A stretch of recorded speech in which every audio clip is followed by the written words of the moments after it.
kembali lagi bersama kami di podcast Tumbuh Media. Hari ini kita kedatangan salah satu narasumber yang sangat luar biasa. Beliau ini merupakan salah satu penggiat literasi yang sangat luar biasa. Alhamdulillah. Yang dimiliki oleh salah satu organisasi Himpunan Mahasiswa Islam, Majelis Penyelamat Organisasi Cabang Mataram. Alhamdulillah. Oke, beliau sebelumnya saya perkenalkan dulu. Beliau namanya Anjas Mara. Kalau panggilan akrabnya di HMI itu biasa dipanggil Kanda Anjas. Begitu ya kira-kiranya? Ya begitulah dipanggil sama kader-kader HMI. Masya Allah, luar biasa. Jadi beliau ini sengaja saya undang ke sini karena kemarin beliau sempat menjadi bahan perbincangan karena beliau telah merilis satu buah buku yang itu merupakan cita-cita dari beliau sendiri. Bukunya kalau tidak salah berjudul Mahasiswa, Buku dan Gerakan Intelektual. Sangat luar biasa saudara-saudaraku sekalian. Jadi kita akan menceritakan sedikit atau mengulas sedikit tentang buku itu, bagaimana sehingga dia bisa mencetak buku itu, berhasil membuat buku itu. Ya, begini kan, dah. Biar lebih akrab kita kan. Iyalah, santai aja. Jadi kita santai aja. Ya. Jadi menulis buku ini saya lihat dari sedikit biografinya ini merupakan cita-cita ya. Dari awal setelah masuk kuliah itu cita-citanya adalah ingin menulis buku, begitu ya? Benar. Nah, ini menjadi salah satu motivasi untuk teman-teman penggiat literasi atau yang lagi pengen menulis, bisa kita bincang-bincang bersama beliau ini, bisa memberikan pandangan beliau, kendala-kendala apa saja yang dihadapi sama beliau selama menulis gitu. Jadi mungkin ini kan salah satu tema yang sangat menarik atau tema yang sangat milenial gitu. Nah, sebelum saya masuk ke dalam pembicaraan yang lebih substansial, terlebih dahulu yang pengen saya tanya, apa sih yang menjadi motivasi? Kenapa harus menulis? Kan bisa kita membuat karya-karya lain gitu kan. Mungkin bisa dijelaskan sedikit kepada kita. Baik. Terima kasih kawan sohib saya.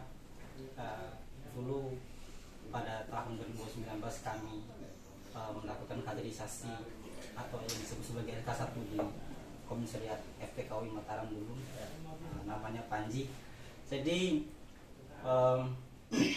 motivasi saya untuk menciptakan buku ini itu sebenarnya baru timbul itu pas semester 2. Oh, semester 2. Jadi saya pikir bahwa menjadikan diri ini sebagai manusia biasa itu adalah hal yang mudah bagi saya. Tapi menjadi manusia yang dikenang oleh dunia itu sangat sulit. Tapi ada memang langkah-langkah untuk menunjukkan eksistensi kita pada dunia lewat menulis. Kalau katanya Mas Cokroaminoto itu, oratorlah ketika kau ingin menjadi pemimpin besar, menulislah jika kau ingin abadi. Begitulah kira-kira yang dikatakan oleh guru Bung Karno, Mas Cokroaminoto itu sendiri.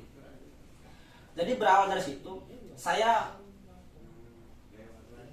sebelum memulai untuk berkarir menulis, saya dibenturkan dengan buku Kuantum Tarbiyah. Buku Kuantum Tarbiyah itu menjelaskan atau memberikan motivasi sia-sia Islam, upaya kita, daya inovatif kita, kreatif kita itu timbul. Dan dari situ saya juga banyak caci maki dari teman-teman. Oh, kena hujatan juga ya? Hujatan. Waduh, satu, karena bicara saya tidak memiliki titik dan koma. 2, saya kaku dalam berbahasa. Dan 3, apa yang saya bisa, sehingga timbul satu pendapat teman-teman bahwa saya ini tidak bernilai gitu kira-kira. Oh iya. Dan itu tidak menjadi salah satu faktor saya sehingga saya minder dan apatis tentang persoalan kehidupan kedepannya. Saya mencoba menanamkan muka teman saya dan apa yang menjadi perkataan teman itu sebagai motivasi saya. Sehingga saya mulai baca buku itu Politik Seni Pemberontakan, penulisnya Albert Camus. Oh, itu buku pertama? Buku kedua yang saya baca. Oh iya. Nah, dari hal itu, kalau saya hanya baca buku, berarti saya akan tidak bisa sama sekali nantinya. Orang hanya bisa mendengar yang saya bicara aja. Tapi setelah masuk sesi kedua, kalau saya hanya berdiskusi, ini tidak akan bernilai bagi saya.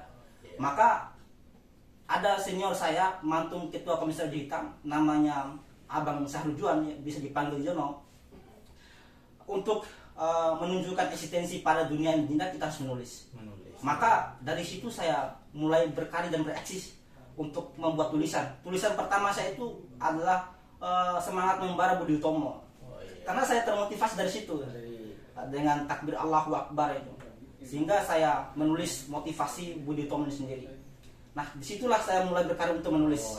Jadi untuk memulai menulis ini banyak fase yang harus dilewati ya. Banyak. Jadi tamparan-tamparan dari teman, cacian-cacian, itu menjadi salah satu cambukan untuk karya ini bisa dihasilkan. Benar.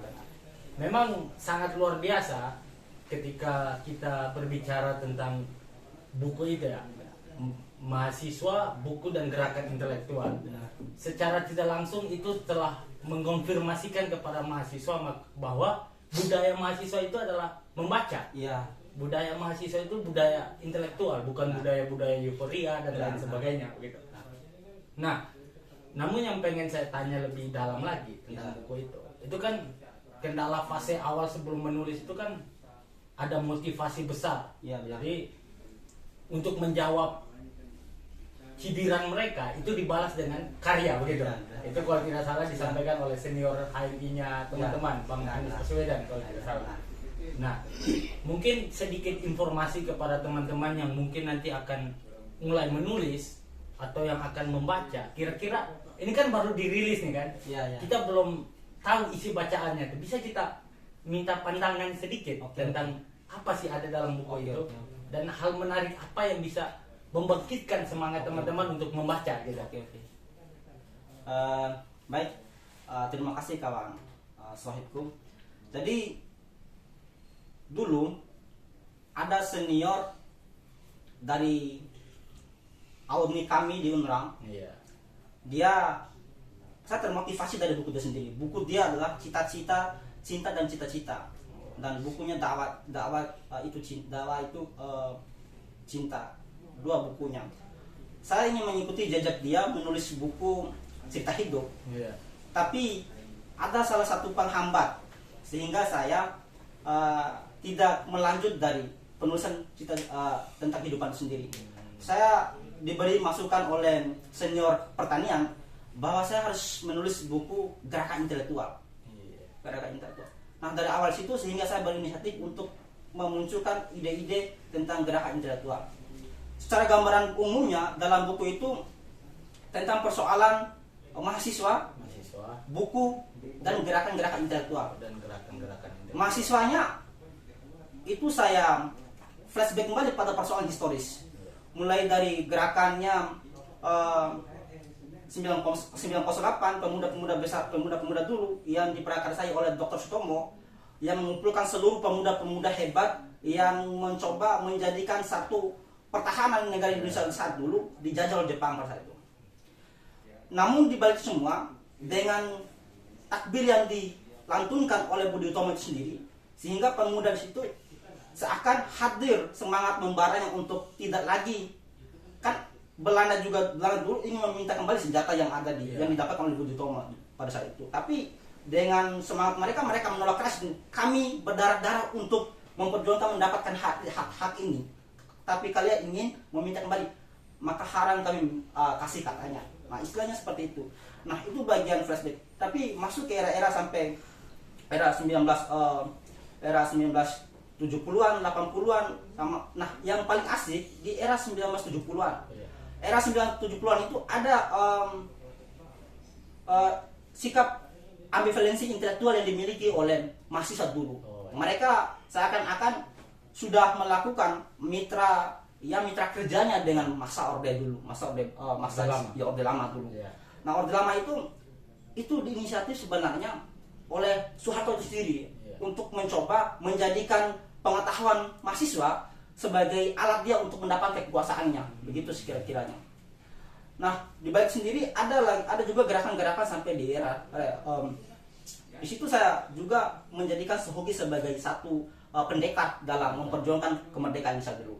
Sohogi ini walaupun dia pendiri Mapala dan walaupun dia tidak masuk organisasi, tapi dia ikut andil dalam memperjuangkan kemerdekaan Indonesia juga dengan masuk pada pergerakan kami dulu. Tapi yang paling penting yang diingat bahwa pergerakan kami itu diinisiator oleh himpunan mahasiswa Islam. Walau mereka tidak menunjukkan secara transparansi wujud mereka, tapi yang inisiator gerakan itu untuk menumbangkan rezim Orde dulu himpunan mahasiswa Islam.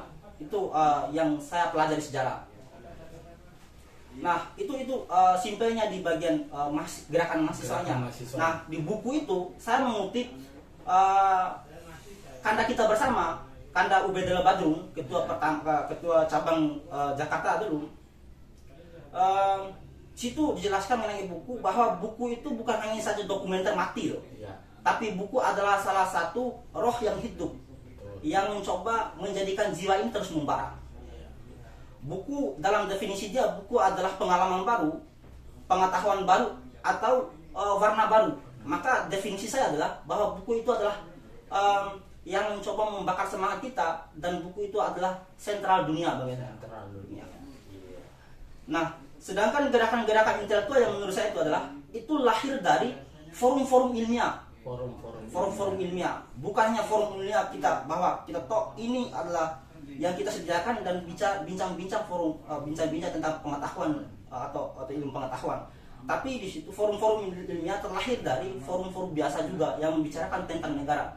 Kalau saya ingat perkataannya Bung Karno bahwa saya lebih suka pemuda yang rokok dan ngopi untuk membicarakan negara daripada pemuda yang kutu buku. Begitu kira-kiranya. Oh iya. Sangat menarik sekali pemirsa ya. Jadi buku ini bukan hanya sekedar ditulis untuk membrandingkan diri saja, ya. Tetapi buku ini memiliki histori yang sangat panjang, gitu.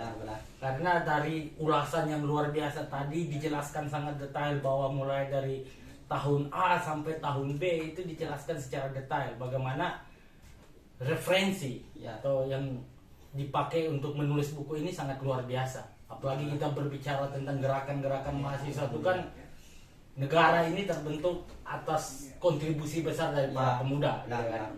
Nah, kemudian nih, ini mungkin harapan yang terakhir mungkin ya. Harapan yang terakhir untuk para generasi Z ya sekarang. Ya, generasi Z. Nah, untuk bagaimana tidak terhegemoni dengan kondisi perkembangan global yang tetap mempertahankan jiwa-jiwa dan marwah mahasiswa yang sejatinya, yang kembali kepada budaya literasi, budaya-budaya intelektual, itu kira-kira apa yang harus disuguhkan kepada mereka? Untuk mengejawantakan posisi modernisme ya. Betul.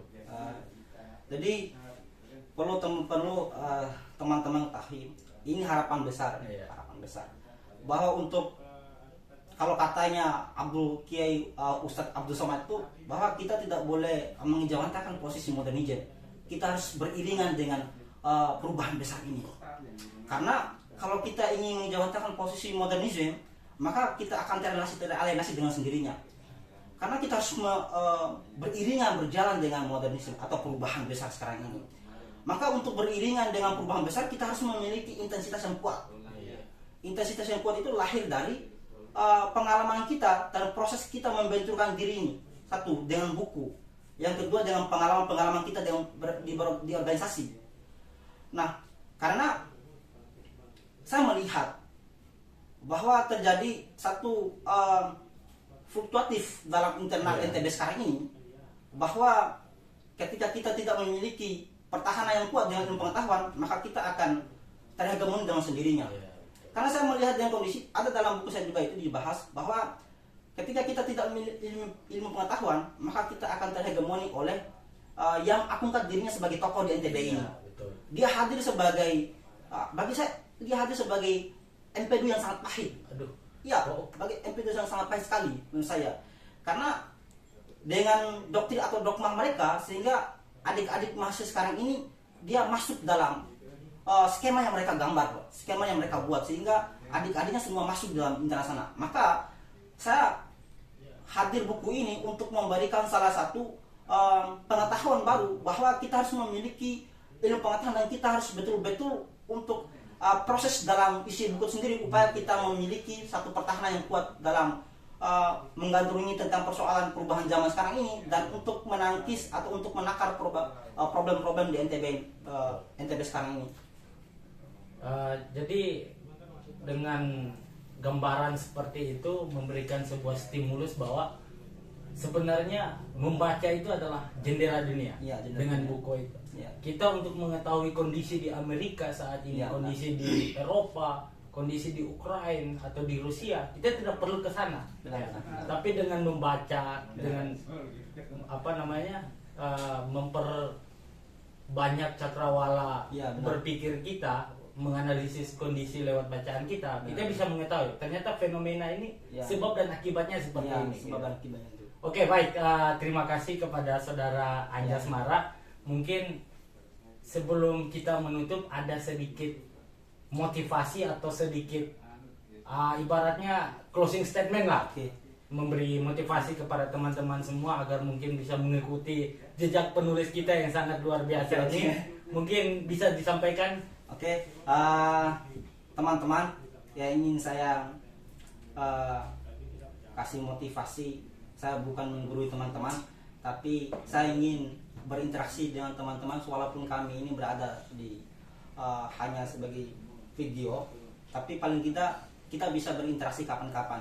Bahwa ini motivasi yang saya sering keluarkan untuk mengandungi bersama, untuk berjalan bersama di dunia ini, bahwa janganlah engkau melangkah seperti gunting karena ia selalu memisahkan yang menyatu. Melangkahlah engkau selayaknya jarum karena ia selalu menyatu yang terpisah.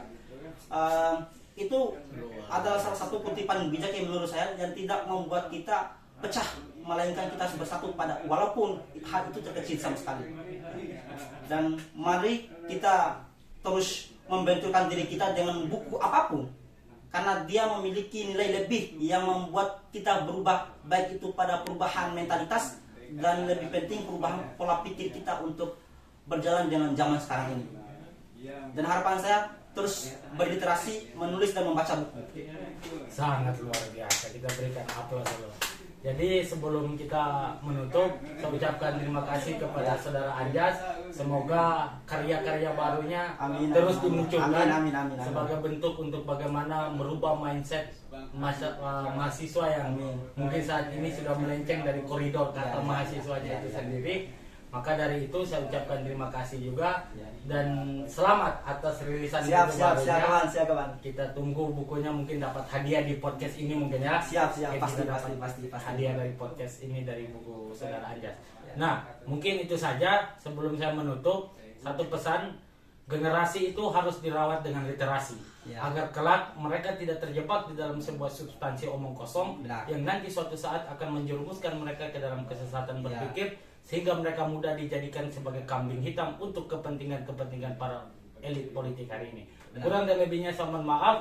Kurang dan lebih billahi taufiq wal hidayah. Wassalamualaikum warahmatullahi wabarakatuh.